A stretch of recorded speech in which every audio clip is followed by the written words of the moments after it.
Hola amigo, ¿cómo están esta tarde que está un poquito calurosa aquí a través de Mentes Veloces? Estoy solito porque mi amigo David se enfermó lamentablemente, así que van a tener que tener un coloquio conmigo solamente. Nos vamos a joder mutuamente. Tú me escribes, yo te respondo. Y vamos a hablar un poquito sobre la música que digamos que marcó mi vida. Por eso vamos a quitarnos un poquito el lenguaje diáfano, sofisticado y elegante y nos vamos a volver más transgresores porque vamos a hablar de cómo empezó el rock and roll y cómo modificó la estética a nivel mundial, ¿no? Mi nombre es Juan Carlos Velasco, un saludo a los que se están conectando en este momento. Y bueno, vamos a empezar de manera un poquito relajada, vamos a tomar un cafecito con un poquito de ron porque tenemos que darle un toquecito más rebelde aquí a la cuestión. Haciendo un poquito de frío aquí en el estudio. Salud, un provecho por los que están empezando a comer. Y bien, ¿qué pasa cuando tú estás en una sociedad globalizada de posguerra, ¿verdad? Donde todo se ha calmado, ya no es el tema de la guerra, está, digamos, todo en calma, ¿ok? El ser humano no le gusta estar tranquilo. Y esa tranquilidad aparente, ¿no? Esa sociedad totalmente estructurada, ¿no? De finales de los 40 vendría poco a poco a irse trastocando, ¿verdad? Y a dar inicio a una serie de movimientos musicales que dieron origen o dieron forma, ¿no? A eso que llamamos el rock. A ver, vamos a hacer un pequeño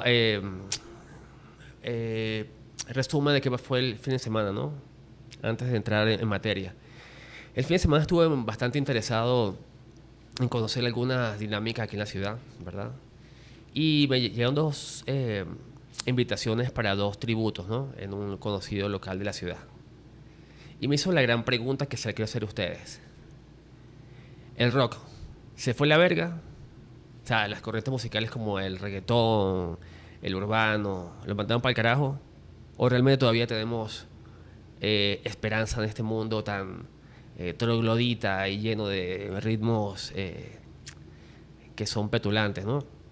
Me fui como les dije, al evento. El primero fue un tributo para Linkin Park el día viernes, el día sábado era un tributo hacia Metallica. Y realmente me sentí súper motivado y creo que fue lo que motivó a hacer realmente este especial. No, el rock and roll está más vivo que nunca realmente, pero ¿por qué nos llama tanto la atención esta cultura, ¿no? ¿Qué nos impregna, verdad, esa dosis de rebeldía? Vamos a empezar, como todos los martes y jueves, una pequeña introducción, una cápsula del tiempo. ¿Qué pasa cuando tú terminas la Segunda Guerra Mundial, años 40, Estados Unidos, ¿verdad? Entra en un proceso, digamos, de estabilización económica, hay una sociedad mucho más tranquila, las mujeres que anteriormente se habían ido a la guerra o habían participado, ¿no? En la fabricación de armamento para ayudar, ¿no? a la clase obrera americana, vuelve a sus casas, ¿no? Se vuelve a fomentar la familia tradicional, tipo Pedro Picapiedra y Vilma, ¿no? Pedro Picapiedra se va por allá a chambear y Vilma se queda en la casa criando los chamos y haciendo las arepas. En esa situación, digamos, de tanta pasividad, ¿ok? Poco a poco empezarían a gestarse movimientos culturales, ¿no? y filosóficos que romperían esa aparente tranquilidad. ¿Qué pasa cuando agarras a unos chamos, ¿no? Que en ese momento en Estados Unidos hay una apertura de puestos de trabajo, hay más estabilidad económica, los hijos trabajan y tienen más dinero que los padres en su época, ¿no? ¿Qué pasa cuando agarras una sociedad de chamos intelectuales ahuevoneados que ven al techo y comen moscas? Empieza poco a poco una revuelta, ¿verdad? Cultural que se llamó la generación Beatnik. Los Beatniks eran, digamos, literatos filosóficos que estaban poco a poco rompiendo el status quo y las reglas establecidas. Recordemos que en este momento de los años 40 la sociedad americana era toda pusilánime, muy tranquila, no había sobresalto. Y vinieron estos chamos, digamos, a trastocar la aparente tranquilidad. ¿Ellos son los precursores del rock and roll? No. no, en lo absoluto. Pero digamos que fundamentaron, ¿no?, los cimientos de lo que llamaríamos después la contracultura, que fue aquel movimiento que le fue dando forma a la estética del rock. ¿Cómo nace el rock? Imagínate una sociedad, ¿verdad?, en Estados Unidos, como repito, tranquila, muy modosita. Pero de repente empiezan a surgir, ¿verdad?, o a ser un poco más comerciales ritmos afrodescendientes, ¿no? El soul, el R&B, la balada gospel, ¿no?, que es la música de las iglesias. Y empieza poco a poco a marcar, digamos, un beat mucho más fuerte, mucho más fuerte, mucho más fuerte, ¿no? Empiezan a salir cantantes como Chuck Berry, ¿verdad? Y de repente todo estaba, voy a agarrar un poquito de comercio, todo chévere, todo relajado, hasta que irrumpe en la escena musical un chamo de Tennessee, ¿verdad? Alto, guapo, de ojos azules, llamado Elvis Presley. Elvis Presley, digamos que fue la ruptura, ¿no?, de ese orden establecido, porque era una persona blanca, por lo tanto iba a tener mucha más visibilidad mediática, pero tenía unos movimientos que eran bastante sensualones, así, bien cachondos, ¿no? En una sociedad que era tan moralista, ver un hombre así moviendo las caderas, así cachondeando, empezó digamos, a darle un toque más sensual a la música, ¿verdad? Y Hollywood ve aquí una oportunidad para empezar a generar plata. Empiezan a salir las películas de ese nuevo ritmo, ¿no?, que se llamaba rock and roll. Y todo estaba, digamos, poco a poco revolucionando. Acuérdense que les hablé de los beatniks, no solamente de la música, también de la literatura y la filosofía. Y entonces empieza un movimiento contracultural a romper lo establecido. Ya la sociedad ya no era tan modosita, había por ahí pequeños focos de rebeldes, ¿no?, influenciados mucho por la música negra y la música de iglesia. Es bastante curioso, ¿no? Todo está todo chévere, todo relajado, hasta que ¡pum!, Hollywood lanza las películas cruzan el Atlántico y consiguen en Inglaterra, ¿no?, la Inglaterra posguerra, los 50, ese caldo de cultivo. A diferencia de Estados Unidos, ¿no?, que era una sociedad un poquito más liberal, si se puede decir, Inglaterra siempre se caracterizó por ser más sofisticada. O sea, eran como los foforofos, o sea, de Europa. ¿Qué pasa? Empiezan a surgir tribus urbanas, digamos, grupetes de chicos, ¿no?, chicos y chicas, que empezaron a influenciarse por la música americana y empezaron a sentir una pertenencia, ¿no?, y también a reflejar sus antivalores. A diferencia de Estados Unidos, ¿no?, que el rock and roll también era de clases medias, ¿no?, fue una música que nació en las clases medias. En Inglaterra la cuestión es diferente. La clase obrera, ¿verdad?, que eran muchos chamos, empezaron a ver en esta estética del rock and roll una manera como de reflejar su inconformidad social. Inglaterra era una sociedad para ese momento bastante estratificada, ¿no?, a diferencia de Estados Unidos, que era un poco más digamos, clase media, todo el mundo. Y empiezan a aparecer las tribus urbanas, ¿verdad?, que ahorita les hablaremos de cómo se dejaron influenciar por el rock para empezar a cambiar la estética. Pero no nos vayamos tan lejos, vamos a volver a Estados Unidos, ¿ok?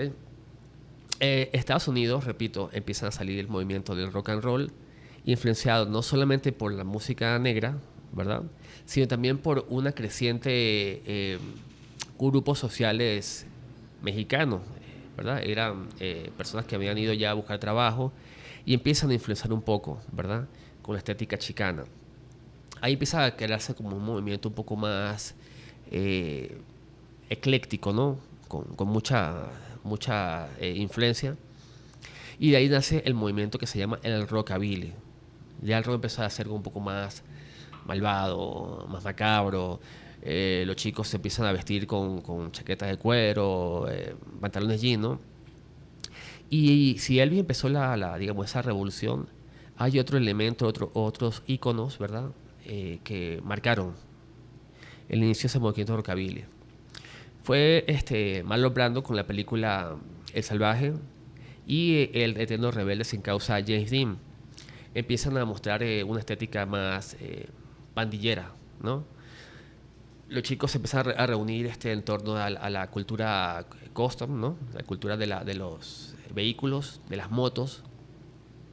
Y entonces empiezan a crear, digamos, que un choque visual bastante fuerte. Cuando ese choque visual viaja a Inglaterra, ¿ok? Empieza a conseguir una respuesta un poco más agresiva. Es ahí cuando aparecen los llamados Teddy Boys. Los Teddy Boys eran una representación de la clase obrera inglesa, ¿no? Unos chamos. Pero que agarran y reinterpretan la estética del rockabilly, ¿no? Americano, que se veía rebelde, pero era todavía más adecuado, ¿no? Socialmente, o sea, no eran tan transgresores. Los Teddy Boys, al contrario, sí eran más revulsivos. Empiezan así a ser los chamos que eran buscapeo, a crear guerras entre pandillas, ¿verdad? Y empieza a darle a la estética del rock and roll, que antes era muy romántica, muy estática, un look un poquito más malvado, ¿ok? Y empiezan a aparecer grupos musicales en Inglaterra. Acuérdense que Inglaterra también era un caldo de cultivo porque ellos tenían también una población negra, pero que era un poco más clase obrera, influenciada por ritmos como el ska, ¿verdad? El folk inglés. Y entonces ya la sonoridad del rock and roll empieza a ser un poco más diferente en Europa. Mientras en Estados Unidos se hablaba más de fiesta, de una vibra, todo chévere, pues Europa era como más revulsivo, las tonadas eran más fuertes, más chocantes. Y de ahí, de los Teddy Boys, empieza a surgir otro movimiento, ¿verdad? Bastante interesante, que se llama porque tienen la chuleta, que se me hizo los mods ingleses. ¿Qué son los mods ingleses? Si los Teddy Boys eran la respuesta de la clase obrera, los Teddy Boys eran la clase media inglesa que empieza a darle forma a la estética rock and roll. ¿Cómo? Empiezan a tomar de los Teddy Boys algunos elementos visuales, como por ejemplo los trajes eduardianos, los trajes diseñadores italianos, y entonces empiezan a darle un toquecito como más ecléctico, más elegante, ¿no? Por así decirlo. Mientras Estados Unidos seguía con la búsqueda, ¿no? de ver cuál es la estética que le era más correspondiente a la sociedad de ellos, Inglaterra se definió por algo más sofisticado y elegante, ¿no? Los sonidos europeos eran mucho más de estudio, más refinados. Y poco a poco el rock empieza a darle forma, ¿no? A una sociedad que está naciendo, tanto en Europa como en América. ¿Qué tiene especial esa sociedad? A diferencia de la generación posguerra, ¿no? Estos chamos estaban buscando más una identidad. Querían romper, digamos, el paradigma de que todos eran iguales, ¿verdad? Empezaron a haber ciertas disconformidades raciales, sociales, y todo eso se fue viendo impregnado en la estética. Coño, dije que iba a hablar con groserías, pero digamos que el tema me hace ser un poquito más sobrio, ya va. Está bueno, buenísimo. Bueno, bien, resulta que ya en la Inglaterra de los 50, 60, ese movimiento eh, de los mods ingleses, ¿okay? Que era más elegante, empieza poco a poco a tomar fuerza, y diseñadores, marcas empiezan a buscar en ellos, ¿verdad? Un elemento para transmitir una identidad más rebelde, pero sin perder lo elegante y lo sofisticado. ¿Qué pasa? Siempre salen por allá los gemelos malvados, los que no les gusta tener reglas, y aparecen los rockers. Los rockers son también una respuesta inglesa a los rockabilly.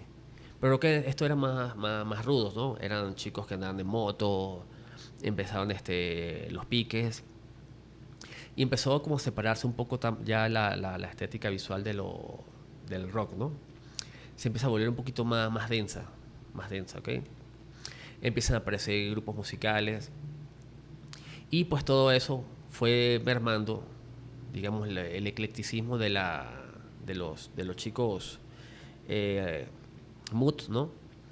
Y empiezan a aparecer clases sociales, tribus urbanas un poco más rebeldes, más fuertes. Volvemos de nuevo para Estados Unidos. La música ya empieza como a a dejar su, como dije, su romanticismo y se empieza a volver un poco más fuerte. Empieza a mezclarse con sustancias psicotrópicas, ¿verdad? Y ya digamos el romanticismo de los picnic, ¿no? Que pregonaban que la sociedad tenía que ser un poco más rebelde, pero adecuada, se rompe esa magia. Y empiezan a aparecer la psicodelia, los hippies, ¿no? Entonces nos damos cuenta que poco a poco la estética empieza a transculturizarse, empieza a agarrar elementos de la cultura negra, de la cultura hispana, ¿verdad? Y ahorita más adelante vamos a empezar a desmembrar un poco más a detalle cómo fue esos elementos que hicieron que la cultura hippie, pues digamos, tomara bríos. Sigamos hablando un poco de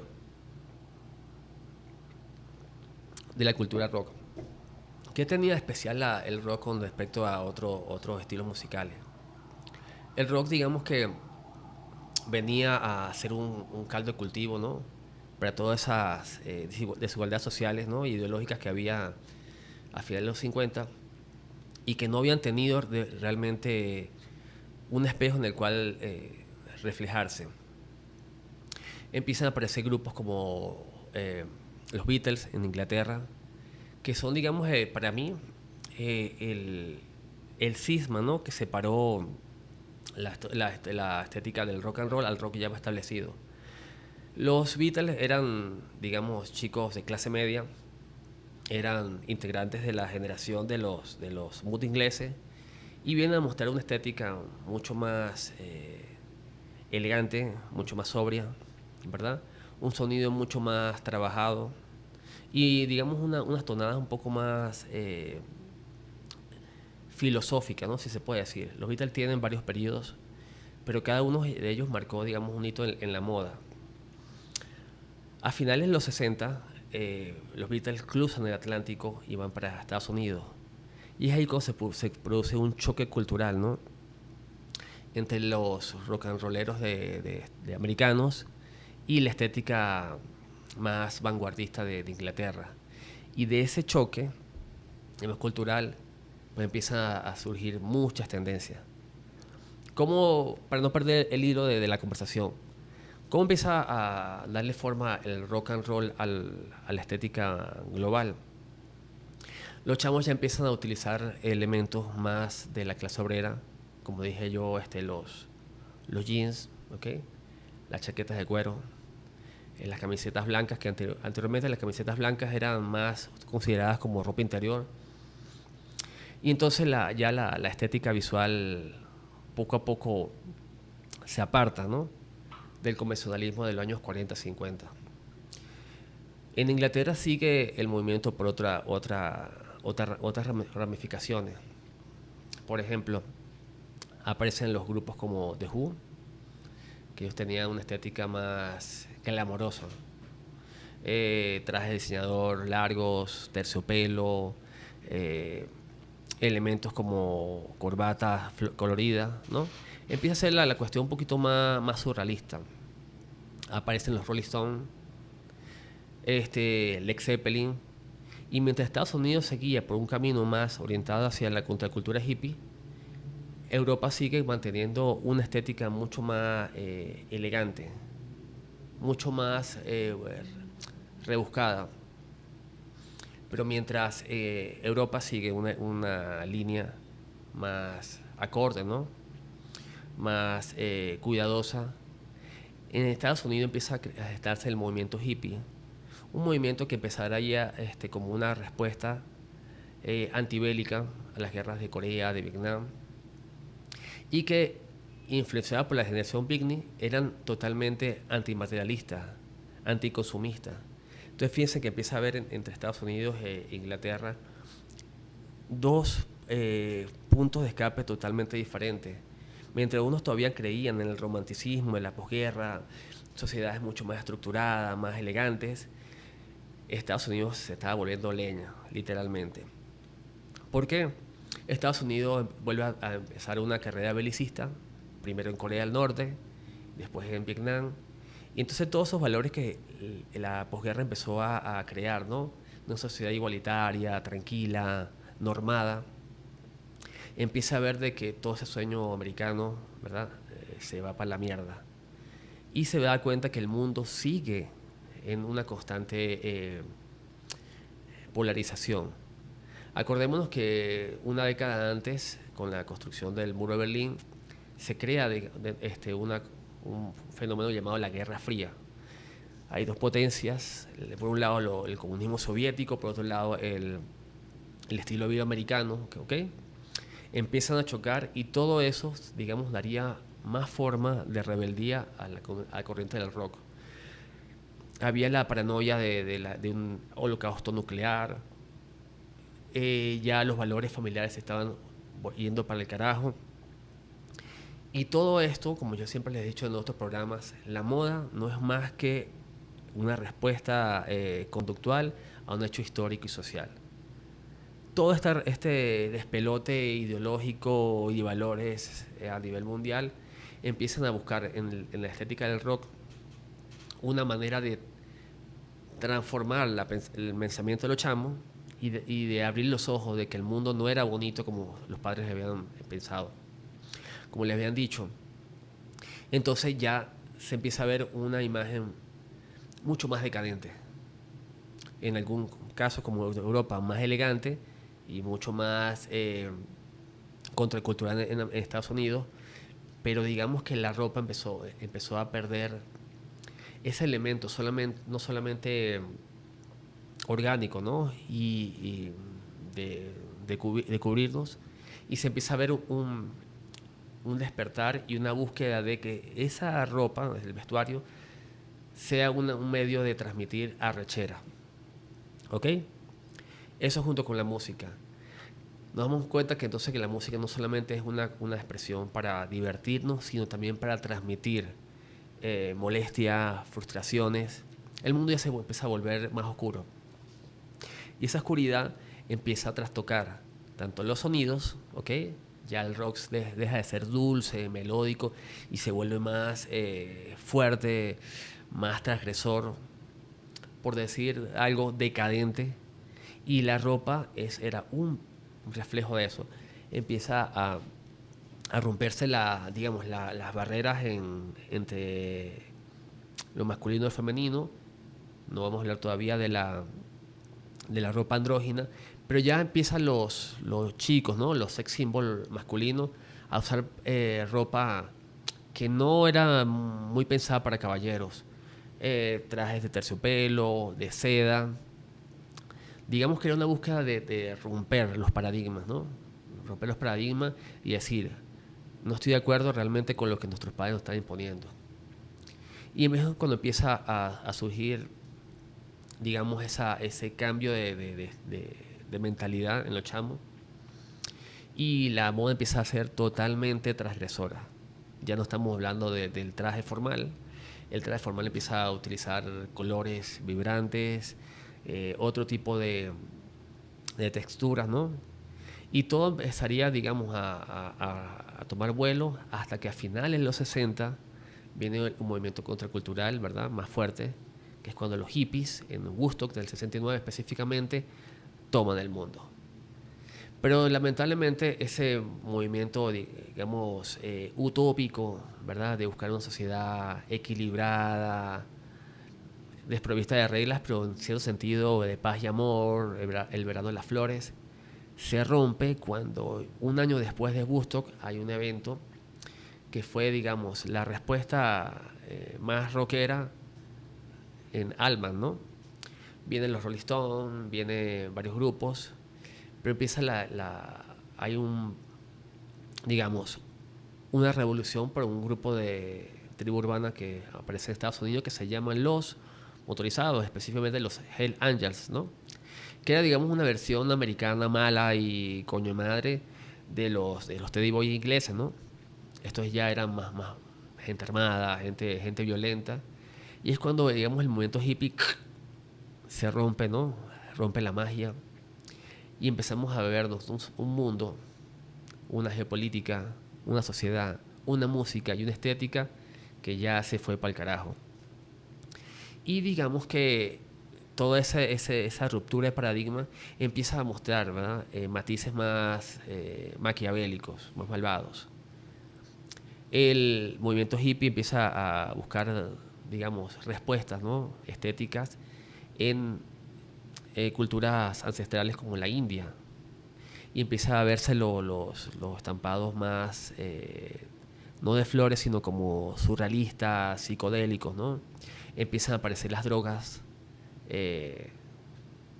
sintéticas, y digamos ya nos damos cuenta que a finales de ya los 60, todo este romance, toda esta utopía que empezamos a ver a principios de los 50, 60, la música, la ropa, se va para el carajo, y empezamos a darnos cuenta que ya la ideología ya no busca solamente rebeldía y transgresión, sino ya, digamos, se va por lo decadente.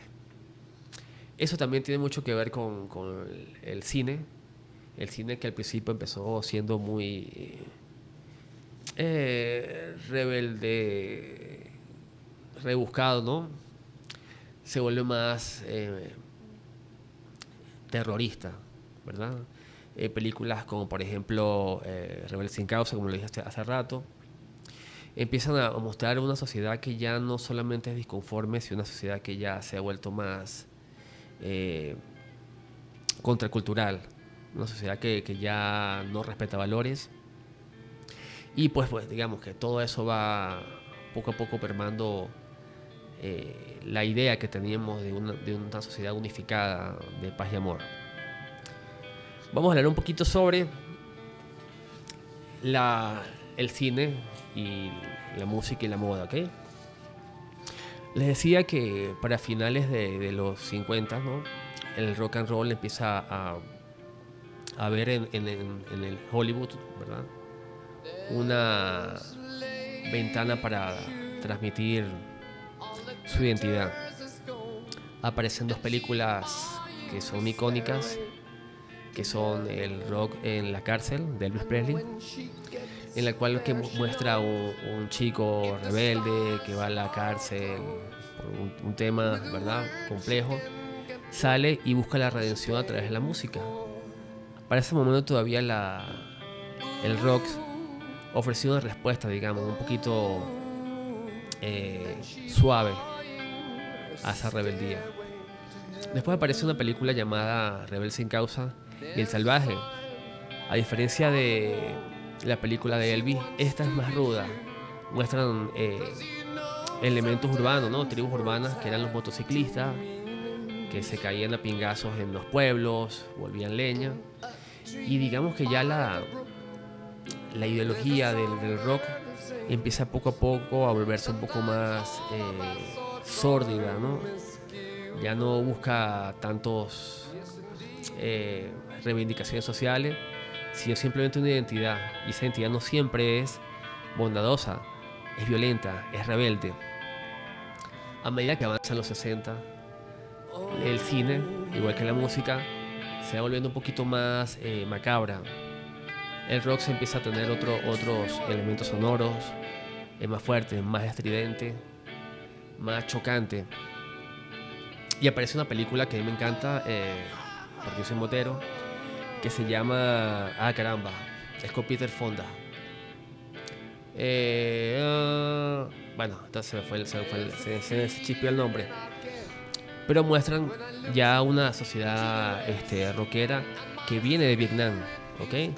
Ya viene de Vietnam, vio los horrores de la guerra, vio cuerpos desmembrados, vio sangre, vio violencia, y se viene de nuevo a Estados Unidos, ¿verdad?, a su casa, y encuentra que la sociedad que los lanzó a esa guerra ya no existe.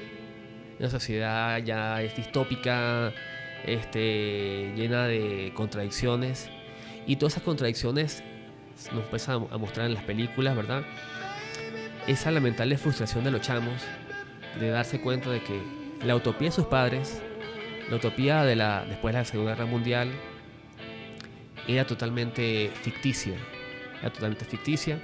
Y Vietnam, digamos, que viene a zafarle el tornillo que le faltaba a esos chamos, ¿verdad? A darse cuenta que el mundo sin fronteras, lamentablemente, es una búsqueda constante de choques de poder. Ya el rock empieza entonces a volverse más salvaje. Aparecen cantantes como Jimi Hendrix, ¿verdad? Jim Morrison, Janis Joplin, pero ya estamos para este momento totalmente jodidos. El LSD y otras drogas alucinógenas terminan de trastocar lamentablemente toda esa utopía que la generación Big Knee de los 40, 50 quiso mostrar, ¿no? Ya el rock no es dulce, ya el rock no es melódico, el rock está distorsionado. Empiezan a aparecer los riffs, los beats muy fuertes, ¿no?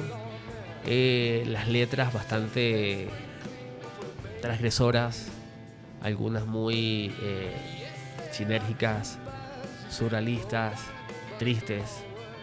Y empezamos a ver que nuestros ídolos, ¿verdad? Como Janis Joplin, Jim Morrison, Jimi Hendrix, entre otros, empiezan a morir de sobredosis. Se nos fue la magia, se nos fue esa ilusión de buscar a través del rock una respuesta hermosa, bonita a nuestras inquietudes y preguntas, ¿no? Ya no es esa respuesta, ya es simplemente el mecanismo de decir estamos jodidos para la verga.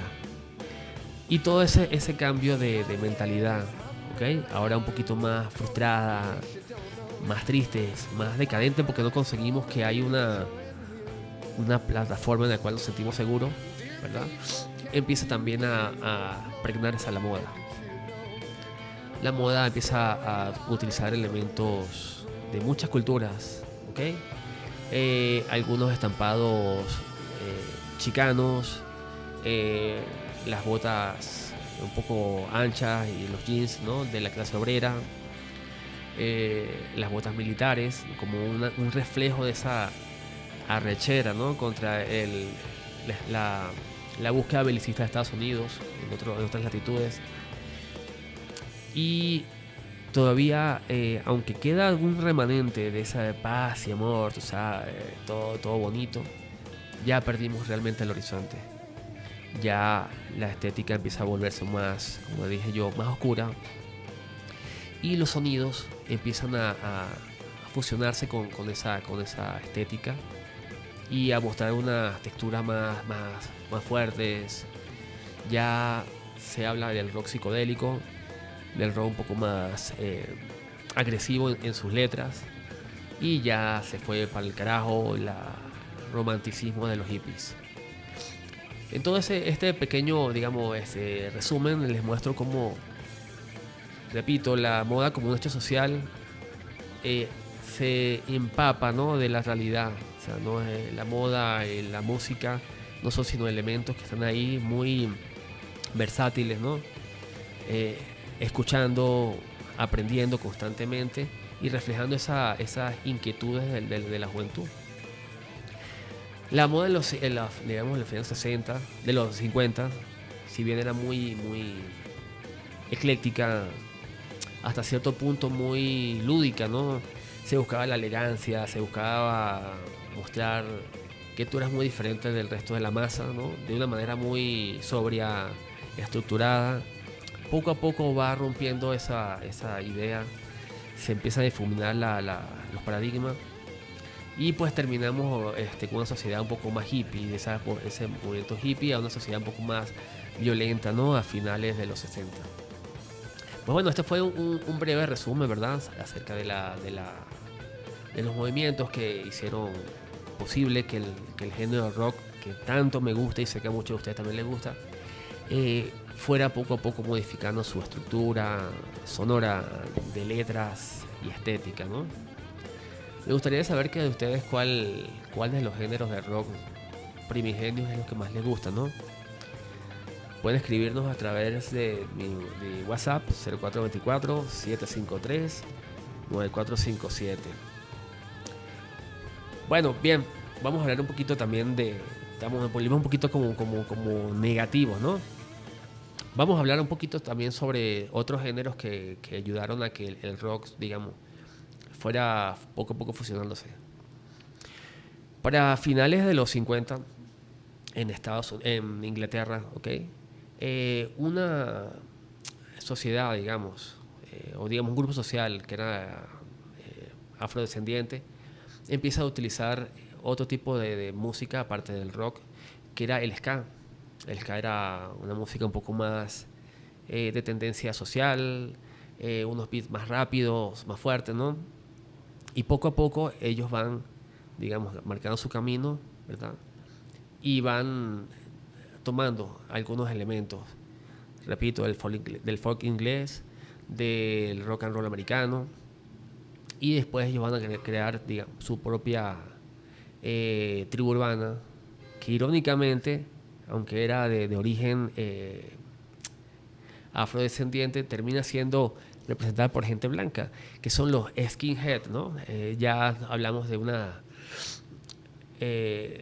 representación contracultural diferente, ¿no? Porque ellos buscaban, digamos, unas reivindicaciones no solamente sociales, ¿no? Ellos son de clase obrera, generalmente Irlanda, Escocia, más relegados que el resto de los ingleses, sino también apoderarse, ¿verdad?, de los elementos identificativos británicos. Ellos están totalmente en contra de la transculturalización de Inglaterra por parte de Estados Unidos, del rock and roll, la vaina, y empiezan a buscarse digamos, un espacio aparte. Los skinheads lamentablemente son conocidos después, ¿no? Porque se fusionan, y hablaremos en otro capítulo más adelante, con la cultura punk, ¿no? Y a veces con los hooligans y con los neonazis, ¿no? Pero eso es otro un elemento totalmente diferente. A principios de los 60, ¿no? Mediados de los 60, el movimiento skinhead empieza a buscar esa ratificación de valores obreros británicos, ¿no? Buscar un espacio, buscar, digamos, transmitir sus identidades, sus valores, pero chocan con la pared ideológica del rock and roll americano, que mostraba para ese momento que todo era bonito, todo era chévere, y estos chamos no, los skinheads querían mostrar al contrario. Ellos son, digamos, más de reivindicaciones sociales. Mira, pana, yo soy obrero, llevo coñazos, no estoy de acuerdo con las políticas de mi país, ¿no? Entonces crean, digamos, que una cultura aparte, ¿no? Una cultura un poco más fuerte, más violenta, porque eran, digamos, los relegados sociales de Inglaterra. Entonces fíjense como poco a poco todas las tendencias se van difuminando, ¿no? Y creando un panorama a finales de los 60 mucho más diverso, estéticamente, visualmente mucho más estridente, ¿no? Se alejan bastante de la monocromía de los 50, de los trajes más estructurados, y empiezan a mostrar una sociedad que literalmente se siente desprovista, ¿no? Tanto de valores como de espacio. Es curioso, y me puse un poquito filosófico, hasta cambié un poquito el tono de la conversación, cómo el mundo poco a poco va cambiando, ¿no? En solamente 2 décadas la música va cambiando, pero lamentablemente los valores que hicieron que el principio de la posguerra fue un movimiento utópico en el cual el mundo se estaba desprovisto de cualquier tema bélico, de cualquier confrontación, termina en los 60 por darnos cuenta o mostrarnos, ¿no?, que el mundo es totalmente inseguro, que falta simplemente un tipo tirar los cabellos para que presione el botón y se forme el despelote nuclear. Ya casi estamos finalizando, queda un poquito para hablar todavía en el programa, pero quería llevarles una reflexión. Para mí siempre la música y la moda deberían ir de la mano, ¿no? Pero sobre todo tienes que conocer realmente qué te pones, qué vistes, y saber que cada elemento que tú tienes ahorita, ¿no?, porque la moda es cíclica, representó en algún momento tanto reivindicaciones sociales, raciales, sangre, sudor, lágrima. La ropa no solamente es un elemento que nos cubre. La ropa, como le estaba comentando, es un elemento que transmite historia, transmite cuentos, anécdotas, situaciones, ¿ok? Entonces, ahorita que el año 2026 vienen ahorita varias tendencias que vienen del pasado, como llaman ahorita vintage, retro. Quiero que te las coloques sabiendo de que en cada prenda, en cada pantalón, en cada camisa, hay miles de historias, miles de personas que realmente buscaron representatividad y exploración, ¿no?, de ideologías diversas. Vamos a hablar ahora de qué. Vamos a ver, es que no tengo aquí a mi amigo David, que es el que me da la chuleta. David, espero que te estés recuperando por allá en casa. Vamos a hablar un poquito sobre... Vamos a adelantar un poquito de los programas siguientes, ¿no? Más adelante estaremos hablando en otros programas sobre cómo la cultura rock empezó a cambiar sus matices a finales de los 60, principios de los 70. No voy a adelantar mucho, pero va a ser un programa bastante interesante porque entenderemos cómo ya no se está peleando solamente por algo contracultural, ¿no?, sino ya otros elementos filosóficos, literarios, ¿verdad? Cine, la sexualidad empiezan a tomar, ¿verdad?, la música rock como su elemento de transmisión de mensajes. El rock se va a volver poco a poco más sexual, hay liberación, hay más drogas, lamentablemente. Pero hay toda una exploración, ya no solamente a nivel filosófico, ¿no?, sino se habla de, a través de sustancias, ir a otros niveles de percepción. Hablaremos un poco más adelante en otros programas sobre The Doors, ¿no?, cómo cambió la estética del rock, ¿verdad? Pero ya que hablamos de The Doors, vamos a hablar un poquito sobre su primera etapa, su etapa más romántica, ¿no? Hablamos de que Estados Unidos, después de la época de Elvis, Inglaterra después de la época de los Beatles, ¿no?, se empezó a volver un poquito más salvaje y empezó a buscar, digamos, elementos o íconos que fueron más acordes con esa rebeldía violenta.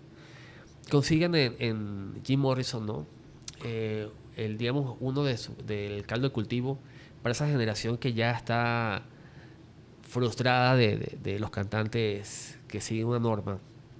The Doors debe su nombre a un libro, ¿verdad?, de un filósofo que se llamaba Las puertas de la percepción, The Doors of Perception. Y The Doors, a diferencia de los otros cantantes, hablaba, digamos, de temas más incoherentes, ¿no?, temas que no eran tanto de una búsqueda ideológica. Era un hombre bastante sexual, bastante transgresor. Muchos decían que ver a Jim Morrison sobre el escenario no era escuchar música, no era ir a un concierto, era presenciar un ritual de sexualidad, ¿no? Era un tipo que usaba pantalones de cuero bastante ajustados, camisetas de cuero o a veces sin camiseta, y empezó a mostrar una estética del rock más sexual, ¿no?, más del hombre que se desapega totalmente de los valores y da una búsqueda más del cachondeo y, tú sabes, del transmitir esa esencia carnal y salvaje y primitiva del hombre. Estamos ya faltando un minuto para concluir este programa. Espero que les haya gustado. Paseamos un poquito sobre varias ideologías, nos pusimos de románticos a filosóficos y de filosóficos a decadentes y transgresores. Vean, por aquí su amigo Juan Carlos Velasco. Me pueden seguir a través de mi correo y mi Instagram, @jvelascod. Síganos a través de @nodostream. Y próximamente estaremos con otros programas que va a ser su gusto. Me gustaría que, por favor, o sea, estoy arrecho con ustedes, síganos en YouTube y pongan una flechita arriba, pongan un like si les gusta el programa. Y si tienen algún tipo de sugerencia, por favor, no duden en escribirnos. Chao, chao.